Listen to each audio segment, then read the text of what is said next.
Hi everyone, welcome. What you see here is the stuff I'm planning to feed one of my worm bins.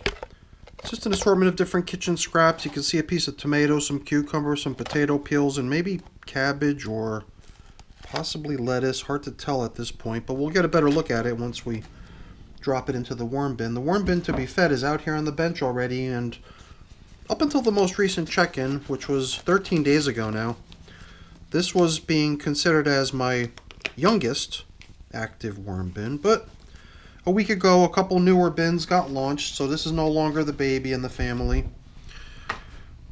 It's also not a bin that's been buddied up with other systems. A lot of times I'm feeding multiple bins at once, tending to multiple bins at once. Bins that were either launched at the same time on the same day, or ones that I just eventually buddied up with other systems later. This one doesn't have a buddy bin or a sister bin or anything of those sorts, at least not yet, so it's being tended to on its own for the time being. So we're just gonna start peeling back some of these top coverings that were placed out here. I usually like to put some sort of top covering, such as these newspaper bits out here, to be a kind of landing pad for the moisture that attempts to evaporate out of the system, but then gets caught on that bubble wrap you saw covering the system, and then as it condenses back down and drops into the system, it lands all over this paper, creating a space that the worms really do enjoy hanging out on. That's why it's covered in castings. And there were only a couple worms there to greet us when we first came in here, but all the worm castings would suggest that there's been a good bit of worm traffic on it over the past 13 days since the last check-in. I've got a replacement coffee filter over here on the side that we could use when we finish, because I like marking where I last fed, and this coffee filter that was doing that job up until now looks like it could probably just stay in here and get mixed in as bedding, because it certainly isn't holding together good enough to be used as a feeding zone indicator anymore. Unless I was really desperate, and then I could use it. So let's check in, see how things are coming along here. The last time we fed, we gave them some yummy stuff, some cucumber peels, some strawberry, and we sort of set it up in a way that would maybe be a little bit of fun for the worms to go after the food, because the food was jammed into some cardboard toilet paper tubes. It was a pretty good sized piece of eggshell. Sometimes I wonder how a piece of eggshell this big ends up in my worm bins, because I pulverize everything using the machine, the grinder. But a piece of eggshell that big is not going to get utilized by the worms. It's just way too large. So I just pulled it out. I'll just go ahead and return it to my store of eggshell bits that are to be pulverized. So as you saw, the feeding zone indicator showed us where we last checked in. Interesting. More interesting stuff. This is just an artifact from my old shredder that has since broken down and has been discarded.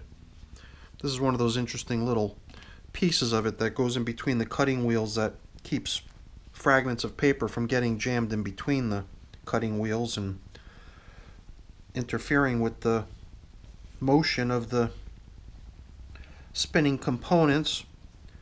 Every now and then I would find one of those things in my worm bins, and then I always wondered what the heck they were, and then I got wise to it. Well, it was unfortunate, but that little shredder of mine had a good run. A couple years of service, maybe a year and a half worth of good service before it finally broke down. Not bad for getting it used on Craigslist for 20 bucks. And I've since bought two more used ones off of Craigslist for 20 bucks. So now I have not only a replacement shredder, but even a backup to that replacement shredder. So that little piece of plastic is all that remains from my old shredder. Here we've got chunks of newspaper kind of folded over and over and over again on itself, resulting in a material that the worms are unable to nibble away at. So sometimes I'll try to take a moment or two to try to unfold bits and pieces of it.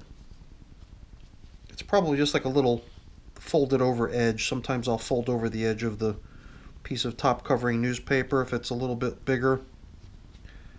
And then I don't really always bother to try to flatten it out when it gets used as supplementary bedding down in the feeding areas. So either way, this stuff is still going to be holding up pretty good this way for a while if I don't flatten it out. So we'll see what we could do about increasing its surface area, making it such that the worms can make better use of it as a carbon food source alongside the kitchen scraps, because the kitchen scraps are typically a more nitrogen rich food item.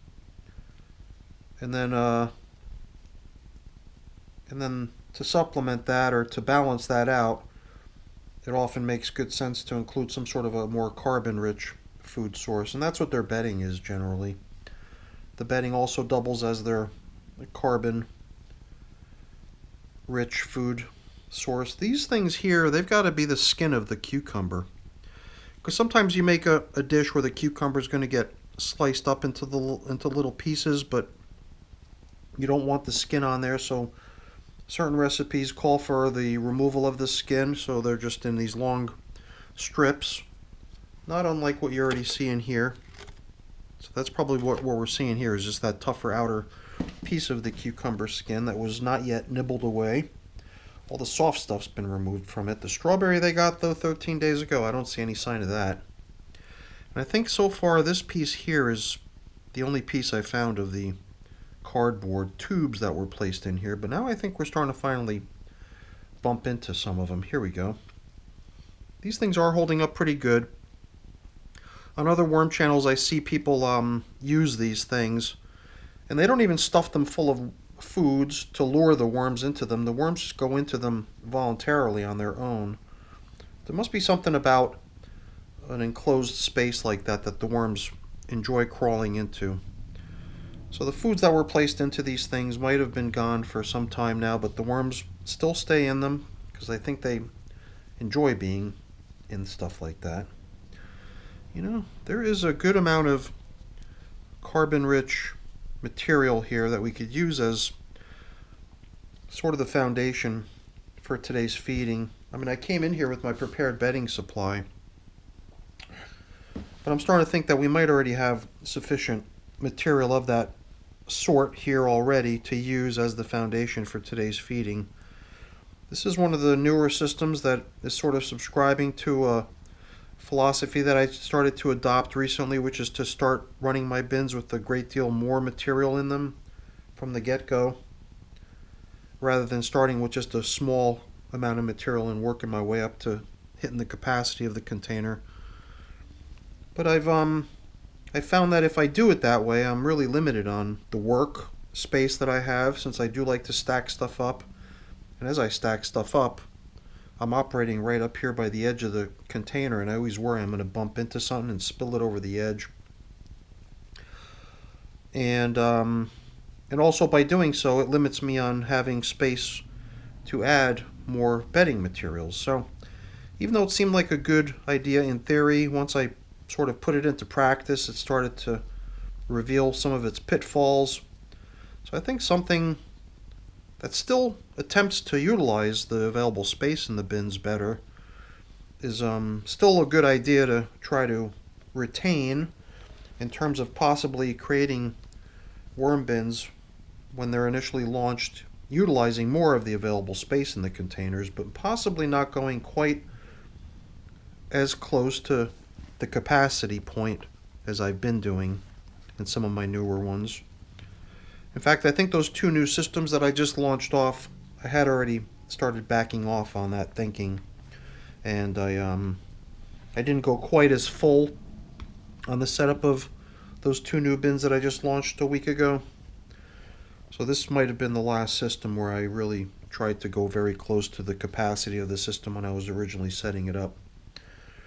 Because while I see the advantage to giving the worms a nice spacious environment to be in, it might promote, mating and reproduction and increase to the worm population. It does feel like I'm limiting myself on some of the things that I tend to do in my bins. Not least of which is the inclusion of fresh bedding with my feedings, which I feel like I'm almost unable to do in here because of the space constraints that I've started coming up against here. So we've more or less excavated everything that was down here in the feeding area, and I think it's time to begin the reconstruction of the feeding area. So why don't we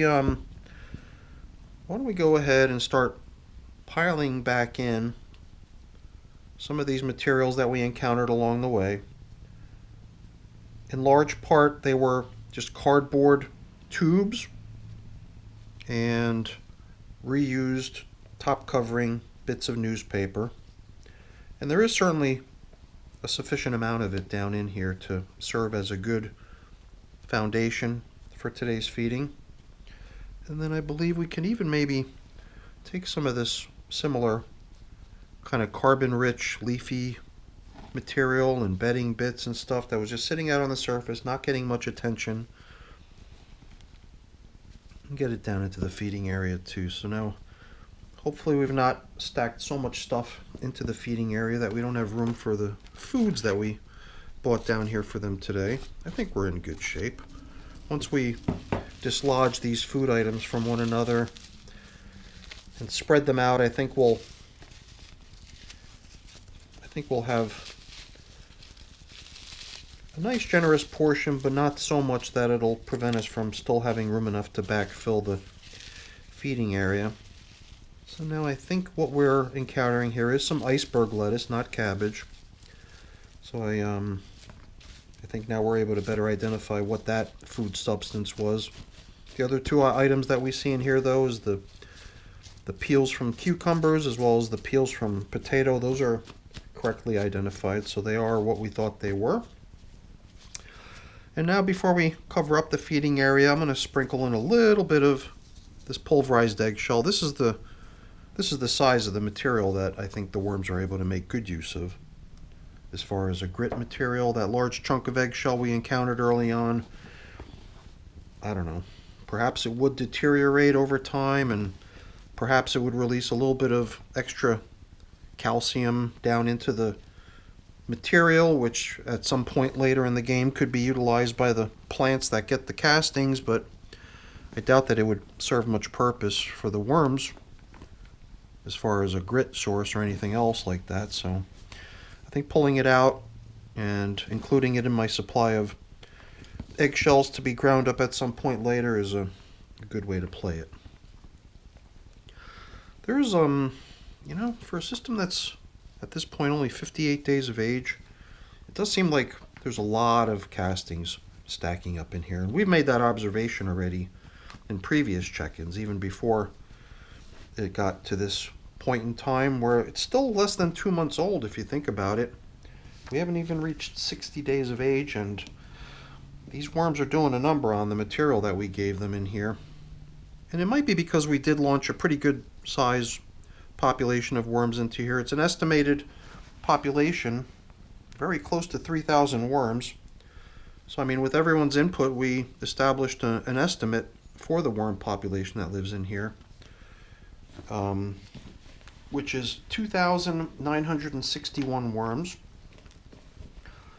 And perhaps if over those past couple months we've already had 1 or 2 worms that have mated and had baby worms, we could have even exceeded that number by this time. So it is probably fair to assume that we're talking about a population here that's already in excess of 3,000 worms, maybe. Hard to say. It's all just estimates. But it is always fun to collect people's inputs and average the estimated worm count, because it does give me that sense that we're coming up with a number that's probably pretty close to the actual true number of worms that live in here. So you can see we're very close to the limit of this container's storage capacity. So to have not added any fresh bedding today, I think was the right choice to make. And over time, more and more of this stuff will break down and reduce in volume perhaps giving us a little bit extra space to pile more in. But for now, I think we're in good shape. So let's not forget, we wanted to mark where we last fed and replace that feeding zone that was in here when we first arrived. So that's going to just be right here down the middle, showing us where we last fed. And then on top of that, I usually like to stack in the top covering newspaper bits, giving the worms a nice interesting place to hang out and play around and take advantage of the recirculating moisture that drops and collects there. Here too, you can see a worm that's kind of playing around in between the bubbles of the bubble wrap. And since this stuff is pretty much clear and lets daylight in quite readily, that's my main reason for keeping this shade cover on here, so that the worms feel comfortable even during the middle of the day coming out here to hang out on the top coverings. So I've got a couple things I've got to take care of getting cleaned up and put away. But before I get on to doing those boring things, let me just really quickly say thank you. Thank you so much for watching. Hopefully you enjoyed the video. If you did, as always, please don't forget to leave me a quick thumbs up before you go. That's always really appreciated. And if you haven't done so already, please also consider subscribing to the channel. That's really appreciated as well. Alright everyone, have a great day. Thanks so much for watching. Bye now.